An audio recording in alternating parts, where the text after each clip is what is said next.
Hello বন্ধুরা, তোমরা সবাই কেমন আছো? আশা করছি তোমরা সবাই অনেক ভালো আছো। আজকে অনেক দিন পরে তোমাদের চতুর্থ শ্রেণীর তৃতীয় অনুশীলনীর যেটা তোমাদের পৃষ্ঠা 43-এর 6 নম্বর প্রশ্ন সমাধান নিয়ে চলে আসলাম। চলো আমরা এটা সমাধান করি। কি বলছে এখানে দেখো, তোমার কাছে, এখানে 6 নম্বর বলছে তোমার কাছে 100টি 100 টাকার নোট রয়েছে। মানে 100 টাকার নোট তো তোমরা দেখছো, এই 100 টাকার নোটটা আছে 100টা, মানে 100 পিচ আছে, মানে 100টি 100 টাকার নোট। এই 100 টাকার নোট, একটা নোট যেমন 100 টাকার একটা নোট হয় না, সেরকম নোট আছে আমাদের 100টা, এরকম রয়েছে। তাহলে তোমার কাছে মোট কত টাকা রয়েছে, মানে এই 100 টাকার 100টি নোটে কত টাকা হয় সেটা বের করতে বলছে। তাহলে আমরা এইভাবে লিখতে পারি যে একটি 100 টাকার নোট মানে কি 100 টাকা। তাহলে একটি 100 টাকার নোট কত, আমি যদি এভাবে লিখতে পারি যে উত্তর বা সমাধান যেটা ইচ্ছে লিখতে পারো তোমরা, হ্যাঁ, এভাবে লিখতে পারো যে একটি, আচ্ছা আমার প্রশ্নটা ভালো করে দেখাই তোমাদেরকে, লিখতে পারো যে একটি 100 টাকার নোট, একটি 100 টাকার নোট সমান কত টাকা বলো? যদি একটা 100 টাকার নোট থাকে, একটি কি 100 টাকার নোট আছে, তাহলে তোমার কাছে কত টাকা আছে? অবশ্যই একটি 100 টাকার নোট সমান সমান কত টাকা হবে? অবশ্যই 100 টাকা হবে, 100 টাকা। তাহলে এখন যদি আমরা লিখি যে অতএব, এখানে একটির জায়গায় বলছে কতটি? 100টি। তাহলে যদি আমি লিখি যে অতএব 100টি 100 টাকার নোট, 100টি 100 টাকার নোট, তাহলে একটিতে যদি 100 টাকা হয় তাহলে 100টিতে কত টাকা হবে? অবশ্যই কি করতে হবে আমাদেরকে? 100 গুণ কি করতে হবে? 100, এত টাকা। ঠিক আছে, আশা করি বিষয়টা বুঝছো। এখন এই দুটা গুণ করতে পারো, তুমি গুণ করে এখানে লিখে দিতে পারো। ঠিক আছে, আমরা সাইডেই গুণটা করতে পারি এইভাবে, যে তোমরা এইভাবে সাইডে করতে পারো যে রাফে, যে 100 গুণ 100। আচ্ছা, তোমাদেরকে তো আমি গুণ শিখিয়েছি যে তুমি এইটা দ্বারা তিনটাকে গুণ করবা, এটা দ্বারা গুণ করবা, এটা দ্বারা গুণ করবা। কিন্তু যদি এরকম 100 থাকে, শুধু কি থাকে? 100 থাকে, তাহলে আমরা খুব সহজে এটা করতে পারি এইভাবে। দেখো, তিনটে লাইন না করে এই 1 আর 1 গুণ করবা, তাহলে 1 আর 1 গুণ করলে কত হবে? 1 1 1, আর এখানে দুইটা শূন্য, এই দুইটা শূন্য এখানে দিয়ে দিবা, এই দুইটা শূন্য এখানে দিয়ে দিবা, এই যেটা হলো এটাই উত্তর, 10,000 টাকা। এখন তুমি এইভাবে গুণ করে দেখবা উত্তর আসতেছে এটাই। জাস্ট যদি শেষে শূন্য থাকে, শূন্যগুলো মনে করব যে নাই মনে করবো, এরকম ভাবে ধরে নিবা যে শূন্য বাদ শূন্য বাদ, তাহলে থাকতেছে কি এখানে যে সংখ্যা থাকবে ওটা গুণ করবা। 1 আর 1 গুণ করো, 1 কে 1, এই যে দুইটা শূন্য বাদ দিয়েছিলাম, দুইটা শূন্য লিখছি, এখানে দুইটা শূন্য বাদ দিয়েছিলাম, দুইটা শূন্য দিচ্ছি, তাহলেই শূন্যের গুণগুলো খুব সহজে হয়ে যাবে। ঠিক আছে, তাহলে এটাই হচ্ছে আমাদের উত্তর। তাহলে আমরা উত্তর কি লিখবো? যে আমাদের উত্তর হচ্ছে 10,000 টাকা। কত টাকা? 10,000 টাকা। আশা করি বিষয়টা বুঝছো। তাহলে পরে আমরা 7 নম্বরটা করি, চলো। 7 নম্বরটা খেয়াল করো কি বলছে। 37টি বাক্সে, 7 নম্বর করতেছে আমরা এটা, 37টি বাক্সের প্রতিটিতে 500টি করে ক্রিকেট ম্যাচের টিকিট রয়েছে। ঠিক আছে, বাক্সগুলোতে মোট কতটি টিকিট রয়েছে? মনে করো ক্রিকেট ম্যাচ, আমাদের যে বাংলাদেশে যে ক্রিকেট খেলা হয়, যেটা আমরা মোটামুটি ভালো খেলি অন্যান্য খেলার চেয়ে, বিশ্বব্যাপী ভালো পরিচয় আছে আমাদের, সেই টিকিট 37টি বাক্সে রয়েছে। বিভিন্ন টিকিট কাউন্টার থেকে আলাদা আলাদা বাক্সে 37টি বাক্স আছে। আর প্রতিটি মানে একটি বাক্সে যে 37টি বাক্স আছে, তার প্রত্যেকটি বাক্সে 500টি করে টিকিট আছে। তাহলে বাক্সগুলোতে মোট কতটি টিকিট রয়েছে? তাহলে খুবই সহজে আমরা করতে পারবো। তোমরা এভাবে লিখবা যে প্রতিটি মানে কি একটি, তাহলে লিখবে একটি বাক্সে টিকিট আছে 500টি, অতএব 37টি বাক্সে টিকিট আছে এতটি। দুটা গুণ করে দিব, অঙ্ক শেষ। তাহলে আমরা চলো সমাধান করি। সমাধান এভাবে লিখতে পারো যে একটি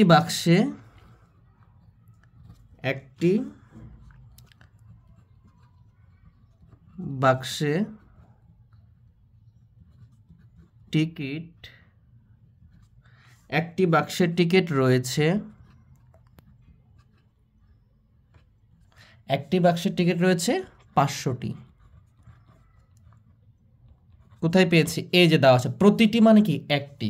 তাহলে অতএব কয়টি বাক্স আছে? 37। তাহলে আমি লিখতে পারি যে অতএব 37টি বাক্সে ডট ডট দিতে পারো, কোনো সমস্যা নাই, টিকিট রয়েছে এখানে। তাহলে কতটি টিকিট হবে? এই যে আমরা 500 আছে, এই 500-এর সাথে কি করবো আমরা? 37 গুণ করে দিব, এত টি। ঠিক আছে, এখন এই দুটা গুণ করে যেটা রেজাল্ট আসবে আমাদের, ওইটাই হচ্ছে উত্তর। এখন এই দুটো তোমরা তো সাইডে গুণ করতে পারো, যে এখানে 500 গুণ 37, এটা করতে পারো, ঠিক আছে, করতে পারো, কোনো সমস্যা নেই, গুণ করলে চলে আসবে। কিন্তু আমার একটা টেকনিক আছে, একটা সহজ টেকনিক শেখাই তোমাদেরকে, শিখিয়েছি আগে, আবার শেখাচ্ছি। এই যে যখন শূন্য থাকবে, বুঝছো, তখন শূন্যটা কি করবো আমরা, শূন্য শেষে আছে শূন্য দুটা মনে মনে বাদ দিব, এই শূন্য দুটা কি করবো, বাদ দিব। তাহলে এখানে কি 5 থাকলো না, তুমি এভাবে 5 কে এভাবে করবা যে 5, তাহলে উপরে লিখবা 37 গুণ 5, এটা লিখবা। তুমি এইটা গুণ করে যেটা পাবা, এটা গুণ করে সেটাই পাবা। তাহলে যদি 37 থেকে 5কে গুণ করো তাহলে কত হবে, দেখো এখানে যদি করি 5 7 42, 2 হাত থাকে 4, 3 5 15, আর 4 কত হচ্ছে 19। এই যে দুটা শূন্য বাদ দিয়েছিলাম, দুটা শূন্য দিয়ে দিব, এতটি। ঠিক আছে, এইভাবে সহজে করতে পারো। হ্যাঁ, এভাবে দেখো, এভাবে গুণ না করেও পারবা। এখন যদি তুমি এই দুটা গুণ করো, এই রেজাল্টটা আসবে, এই দুটা গুণ করে দুটা শূন্য দিয়ে দিল, এই রেজাল্টটাই আসবে, একই রেজাল্ট আসবে। তোমরা বাসায় করে দেখবা, ঠিক আছে? আশা করি বিষয়টা বুঝতে পারছো। আচ্ছা, একটু ভুল করছি, 5 7 35 হবে, 42 না। তাহলে 5 দিয়ে 7কে গুণ করলে 5 7 35 5, হাত থাকে 3, 3 5 15, আর 3 কত হচ্ছে 18, আর এই যে দুইটা শূন্য শেষে দিয়ে দেবো, এতটি। আর তুমি যদি এখানে 500কে 37 দ্বারা গুণ করো তাও এই রেজাল্ট আসবে, আর 37কে 5 দ্বারা গুণ করে দুইটা শূন্য দিয়ে দিলেও এই রেজাল্টটা আসবে। তাহলে আমরা উত্তর লিখতে পারি যে উত্তর 18,500টি টিকিট রয়েছিল। হ্যাঁ, তাহলে 18,500টি, এতটুকু লিখলেই হয়ে যাবে। আশা করি বুঝতে পারছো। আমরা 8 নম্বরটা করবো, চলো।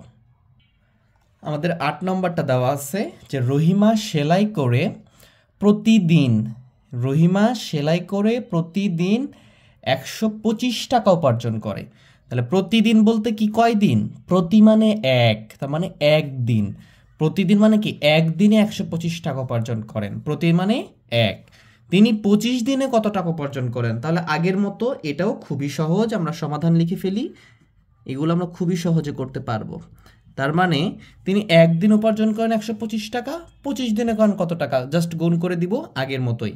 তাহলে লিখতে পারি যে রহিমা একদিনে উপার্জন করেন, সেলাই না লিখলেও হবে, হ্যাঁ, এত বেশি না লিখলেও হবে। আবার লিখতে পারো তোমরা যে একদিনে সেলাই করে উপার্জন করেন, তাহলেও হবে রহিমা একদিনে উপার্জন করেন 125 টাকা, এটা লিখলেও হবে, 125 টাকা। আশা করি বুঝতে পারছো।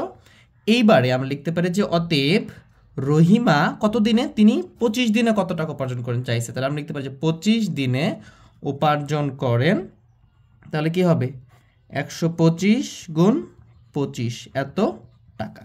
তাহলে আমরা এটা কি করব, সাইডে একটু আমরা নোট করে নিব। তাহলে এখানে লিখে যদি করি যে 125 গুণ 25, দেখো এখানে শূন্য নাই, তাহলে কিন্তু হবে না। তাহলে আমরা 5 দ্বারা 5কে গুণ করলে 5 5 25, 5 হাত থেকে 2, 5 দিয়ে 2কে গুণ করলে 5 2 10, আর 2 কত হচ্ছে আমাদের 10, আর 2 হচ্ছে আমাদের 12, 2 হাত থেকে 1, 5 কে 5, আর 1 কত 6, 625 হলো। এবার দশক দ্বারা গুণ করবো, তাহলে এখানে কি হবে, শূন্য হবে, 5 2 10 শূন্য, হাত থাকে 1, তারপরে হচ্ছে 2 2 4, আর 1 কত 5, তারপরে 2 1 2, এটা দিয়ে দিব আমরা। এবারে যোগ করে দাও, তার রেজাল্টটা চলে আসবে 5, এখানে 2, 5 6 11, 1 হাত থাকে 1, 2 আর 1 কত 3, তাহলে 3,125 টাকা। তাই লিখে ফেলো 3,125 টাকা। তাহলে রহিমা 25 দিনে ইনকাম করে 3,125 টাকা। আশা করি বিষয়টা বুঝছো, এবং এটাই আমাদের কি উত্তর। তাহলে এটা আমরা কি লিখবো, উত্তর 3,125 টাকা। আচ্ছা, আমরা 9 নম্বরটা করব, চলো। দেখো 9 নম্বরটা কি বলতেছে যে তোমার কাছে মানে আমাদের কাছে প্রতিটি মানে একটি, প্রতি মানে বলছি তো একটি, 230 মিটার লম্বা, প্রতিটি মানে কি একটি 230 মিটার লম্বা 15টি রশ্মি রয়েছে। রশ্মি বলতে দড়ি, বা যেটাকে আমরা এইগুলা বুঝি বিভিন্ন টানার কাজে, ঘুড়ি উড়ানোর কাজে ব্যবহার করি, সেটাকে বললে আমরা কি রশ্মি। তো রশ্মি বা দড়ি আছে, একটা দড়ির দৈর্ঘ্য হচ্ছে 230 মিটার লম্বা, এবং এরকম 15টি রশ্মি রয়েছে। যদি তুমি 15টি রশ্মি এক লাইনে রাখো, মানে কি একটার পরে একটা রাখো, একটার পরে একটা রশ্মি রাখছো 230 মিটার লম্বা, তারপর থেকে আরেকটা রাখছো, এইভাবে যদি 15টা তুমি এক লাইনে রাখো, তবে পুরো রাশিটি, এই পুরো এই রশ্মিটির লম্বায় কত মিটার হবে। তাহলে এটা যদি আমরা সমাধান করতে চাই তাহলে আমরা কি লিখতে পারি যে একটি রশ্মি লম্বায় 230 মিটার। খুব সহজ এটাও। এখন লিখতে পারো যে একটি, সমাধান করতেছি আমরা, একটি রশ্মি লম্বায় 230 মিটার। তাহলে এখানে একটার পরে একটা কতগুলো রাখবে, এখানে 15টি, তার মানে কি অতএব 15টি রশ্মি, 15টি রশ্মি লম্বায়, তাহলে কি হবে 230 গুণ 15 এত মিটার হবে। তাহলে এখন যদি আমরা 230কে 15 দ্বারা গুণ করি তাহলে কত আসবে আমরা যদি একটু দেখি, যে 230 গুণ করবা 15 দ্বারা, ঠিক আছে। তাহলে এইটা গুণ করে যেটা আসবে সেটা লিখে ফেলবা, আমি আর গুণ করে দেখাচ্ছি না তোমাদেরকে, কারণ তোমরা গুণ পারো। যদি এটা গুণ করে দাও তাহলে আসবে হচ্ছে 3450 মিটার। তোমরা এভাবে দেখাবা সাইটে। তাহলে এটাই হচ্ছে আমাদের কি উত্তর, উত্তর 3450 মিটার। আশা করি বুঝছো। আমি যদি আরেকটু দেখাই, মানে মনে করো এইটা একটা রশ্মি, এই রশ্মিটা হচ্ছে 230 মিটার, তাহলে এরকম কয়টা রশ্মি আছে, 15টা রশ্মি আছে। তাহলে এটা একটা রাখছি, এরপরে কি করব আমরা এখান থেকে আর একটা রশ্মি রাখবো, তাহলে এটা 15 মিটার। এরকম করে আমরা এখান থেকে কি করবো, এখান থেকে আরেকটা রশ্মি রাখবো, এইভাবে 15টা রাখলে এই 3450 মিটার দৈর্ঘ্য হবে এটার, মানে লম্বাই এত মিটার দৈর্ঘ্য হবে, লম্বা হবে। হ্যাঁ, তো আশা করি বিষয়টা বুঝছো।